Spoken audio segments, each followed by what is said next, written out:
Good evening, guys. It is Monday, February 3rd, 2025. This Bathrobe business. I'm Georgi Oganov. I'm all out of decaf coffee, but I still have the news. So let's get into it. Today was a tumultuous day. Today was the day that the Trump tariffs are supposed to take effect. I guess technically tomorrow, even though this is so weird. So officially, they went into effect on Saturday. That was the deadline, but they wouldn't actually initiate until tomorrow, Tuesday, February 4th. So tumultuous day. The market was down, then the market was up. Crypto was down, then crypto was up. Gold was down, then gold was up.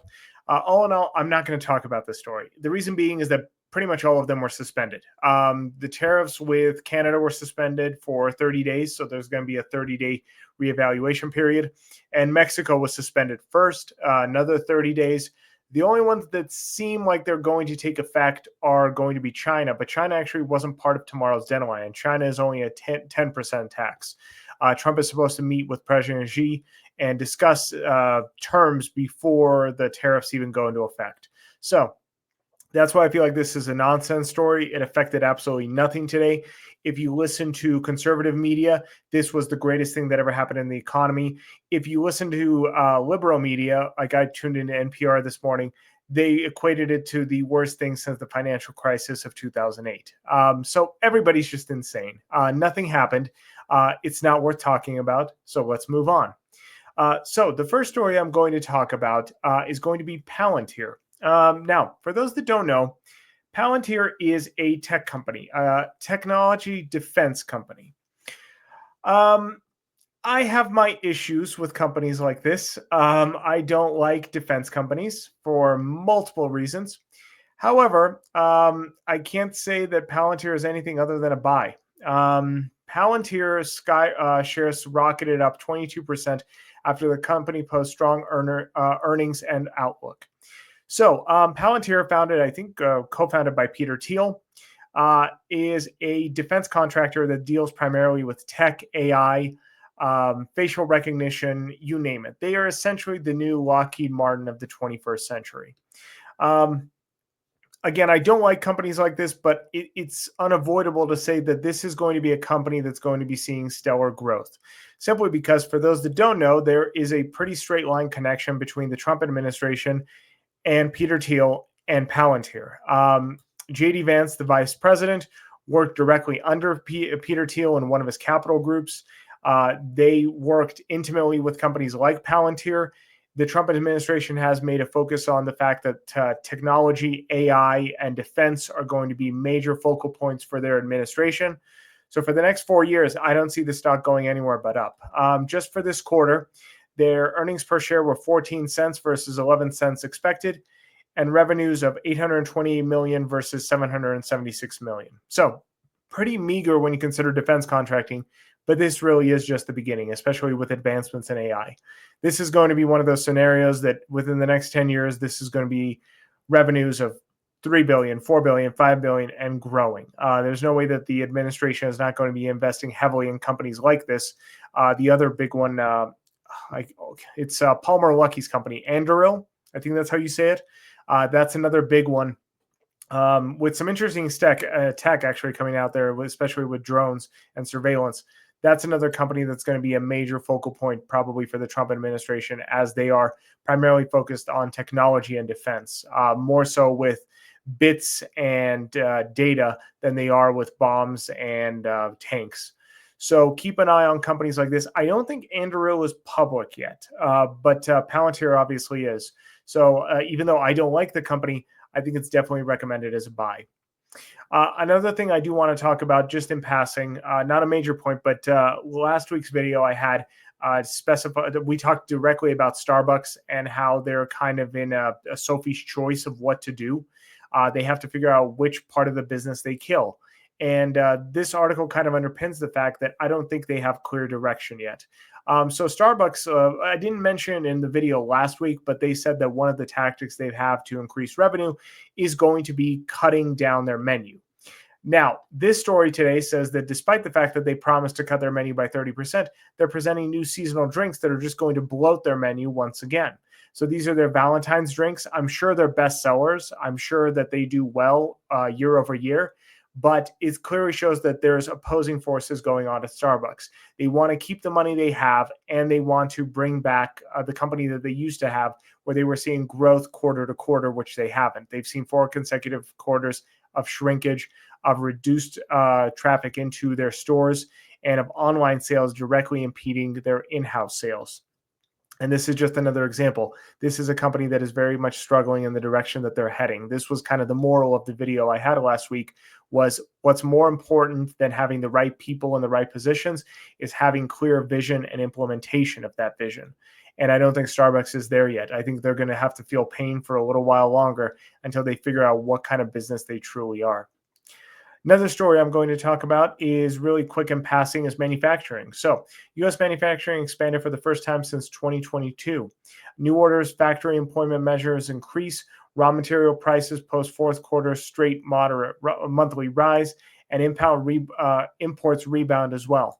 Now, this article talks about how the Trump tariffs may interfere with that. I would actually argue the counter. If you're seeing that U.S. manufacturing is growing and rebounding, tariffs from outbound manufacturers are only going to help you grow. So I think that this is a story that would actually credit Trump's attempts to pass tariffs, is because we're in an environment where U.S. manufacturing is growing. In similar story, this is a company, or an article from a company called sorry, I'm all tongues today. Rail Prime. So Rail Prime is a journal I don't share often. It's a trade magazine. Those that do watch this channel regularly know that I did feature this actually last summer, because Rail Prime was talking about how transportation across the United States was growing. And this actually did lead to a very strong retail market in the third and fourth quarter. It was on this company's website probably in the beginning of June that orders for retail were up, that transportation growth was growing, that there was more shipments across the United States. This was the trade magazine that kind of predicted it. Now, they are saying that 2025 is going to be more muted. So, interestingly enough, this is probably the first year that growth is going to become pre-COVID once again. So intercontinental movement, and they defined it as intermodal movement, which is movement of goods with ships, trains, freight, trucking, all that has been on a steady increase since COVID shut down, and kind of unrealistic growth, a near tumor-like growth, because there was so much backlog that still had to be cleared. So now, almost 5 years post-lockdown, even though some states didn't open up as quickly as others, they are now finally coming back to growth that is more sustainable. Because right now, in the fourth quarter, growth climbed 7.5% year over year to 4,695,000 units moved just within the United States alone. That's not normal for freight movement in the United States. What's normal is usually about 2% of GDP, and that's what this article is talking about. That given all pre-orders, given public sentiment, it looks like growth is going to return to about 2% of GDP, which is the growth that's anticipated generally pre-COVID. So this is the first year out of the shadow of COVID. It's very interesting because I think, for one, it shows how long disruptions can really take to clear out. COVID was in 2020, almost 5 years ago, and now, only now, are we returning to more normalcy than we did 5 years ago. But it's also an interesting prognosis of what's to come this year and what Trump's tariffs might actually end up yielding. So if growth is kind of muted in transportation, that's going to affect all economic sectors. So tariffs into this environment could really hinder it. Now, if growth was continuing like we were seeing last year, tariffs into that environment probably wouldn't yield too much. So we'll see what happens with this, especially since the tariffs are being currently negotiated. But if the tariffs do pass, you could end up seeing a muted growth in 2025. I think it's possible. Obviously, this is going to be sector dependent, because I just talked about how this company, Palantir, is going to do fantastically well. But I think it's a very good possibility that some growth could be muted. Okay. I want to get to the headline story. So everybody talked about the Trump tariffs, but really they were burying the lead. So, and I just realized I wasn't sharing.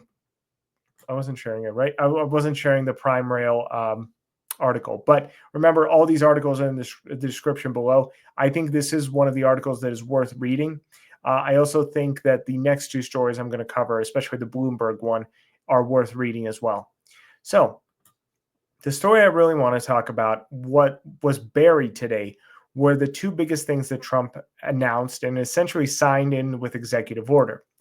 The first is a tariff specifically from China on goods under $800. So this is bigger than any 25% tariff. The reason I say that is because this is going to affect companies like Temu, like Shein, small product retailers that actually have major market impacts. So currently, there was an exemption within U.S. tax code that anything under $800 was exempt from any sort of international tax, any international tariff. There's also a similar thing with the postage for that. I don't think it was affected with this executive order, but there is also kind of a little bit of a loophole with postage as well. Essentially, the United States subsidizes the transport of goods from other countries because other countries reciprocate it as well. So international shipments are actually a lot less expensive than they should be. But I don't think that was affected by this order. So that's kind of a tangent. But Trump struck down the de minimis trade exemption, which allows packages under 800 to enter the United States. So essentially, starting tomorrow, Temu, Shein, any product coming straight from China under $800, which is the majority of products sold on Temu and Shein, are going to be liable for a 10% sales tax, or I shouldn't say sales tax, but a 10% tariff. This actually is major revenue for the United States. Now, usually I'm very anti-tax, no new taxes, as George H.W. said, but this is one that actually is pretty fair because this did disproportionately affect United States manufacturing and United States growth. Now, I will also say that companies like Shein and Temu work really well because of their application, and there is no U.S. alternative that closely matches it. The third one that probably comes in third place is TikTok Shop, also another Asian company. So the U.S. doesn't really have anything quite like this. But even if they did, they were always constantly disadvantaged because outside of the United States, they could sell into our market with zero tax, whereas here we would have to pay domestic tax, sales tax, etc. So this actually does make the market more stable. This is a very, very good proposal. Despite the fact that I'm usually no tax guy, this actually makes a very level playing field. And this was a fantastic move by the Trump administration. This is something that should have happened several administrations ago. He technically should have passed this during his first administration because it was kind of a no-brainer, because even before Temu, there was Wish. These companies have existed for a while and have taken advantage of this loophole. So I think those days are over. We're finally in a market where there's some equivalency. So that's the first major move the Trump administration did today. Second major move is signing an order to establish a sovereign wealth fund in the United States. This article talks about how the sovereign wealth fund could be used to buy TikTok or even possibly Greenland or Panama. There's actually 3 articles I have on this subject. All of them are going to be in the description below. I think that the Bloomberg article probably does the best in the description. So there's a lot to unpack here. I honestly don't know where to start because a sovereign wealth fund is at its core pretty simple, but there's going to be a lot of opposing forces here. So just a quick synopsis. A sovereign wealth fund, you've probably heard of like Saudi Arabia's sovereign wealth fund. Norway has a very powerful sovereign wealth fund. It's essentially just an investment fund that's owned by the federal government, by the national government, and it can go out and make investments.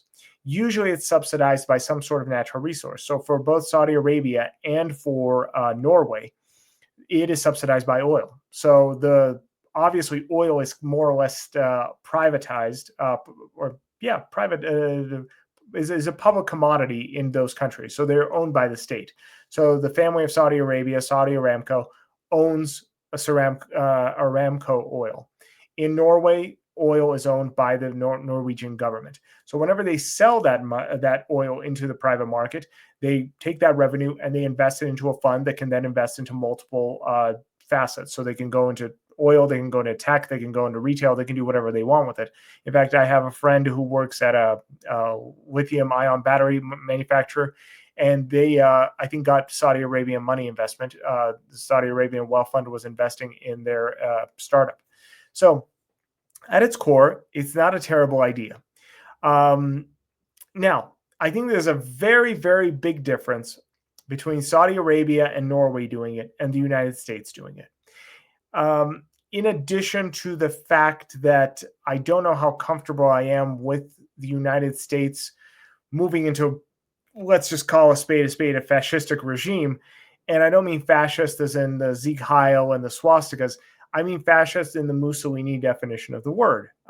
When you dive down into the core of what fascism means, it was the merger of state and private business.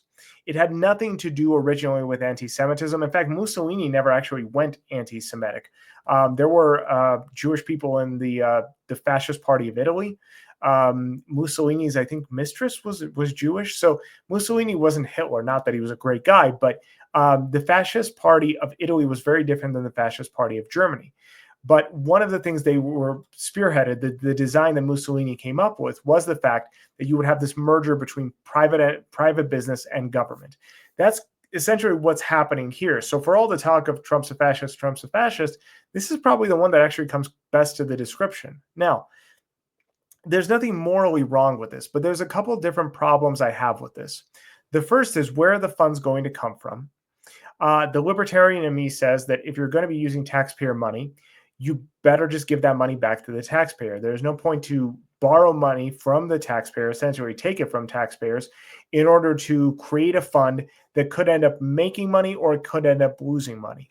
The next major factor is, how are these funds distributed? How is it going to work? Is it going to get investment into our pockets? Is it going to go into infrastructure plans? There's no clear definition. And in fact, there isn't a definition currently. Trump's order is pretty vague. All it is laying the groundwork for the creation of a possible fund. There still needs to be major legislative hurdles. There still needs to be structure. There still needs to be probably an actual office or a department built around this. All this does is open up the legality to it. All in all, this would probably restructure the United States economy greater than any tariff ever would. And the other thing I do worry about is how this is going to be abused. One of the reasons I've moved so heavily into being a libertarian is because I've just distrust the federal government so much. And I shouldn't say I trust state government that much either, but obviously the scale and the size and the power are different between state and federal. And I don't know if we can guarantee that this fund isn't just going to be used in the same corrupt way that every other federal fund is used. And that is to pad the pockets of politicians, to give handouts to major corporations, to fund companies like Lockheed Martin, Raytheon, all of these massive war conglomerates, the military-industrial complex, if you will. And in the end, the U.S. consumer gets screwed in the process. So all in all, I am actually against this, even though I don't think I even mentioned this on channel. I always thought that it was good for a state to have a sovereign wealth fund. And I don't mean state as in the federal government, I mean individual states. And many of them do, most famously Alaska. So Alaska, oil from the oil that is pumped out of Alaska that is taxed, that is put into a sovereign wealth fund for the people of Alaska and then distributed as essentially a stipend. In fact, North Dakota apparently has one as well, and they are using their sovereign wealth fund to phase out property tax. So sovereign wealth funds can be used very well strategically, I think, on a local level. I think it's fantastic. And what I also think is it kind of breeds competition between states. But on a federal level, I don't know how far behind this I am. Now, a lot of people argue that this is one of the few ways that we compete with China, and it may be. But I think China is much more of a disciplined system than we are. So I just don't trust the United States government using this wisely. We'll see what happens in the next coming year. There's going to be about 90 days where the Treasury Secretary and I believe one other representative in the Trump administration have to essentially plan a roadmap So within the next 90 days, they're kind of going to lay the groundwork for this. So we'll see more details as they come out. But of all the stories of today, everybody freaking out over tariffs, this sovereign wealth fund can be the most dramatic thing that's happened to the United States since the creation of the Federal Reserve. And it would vastly change not just the economy of the United States, but of the world itself, because the United States dominates so much of global economics.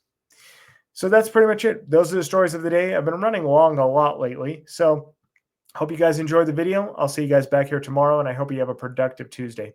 Bye.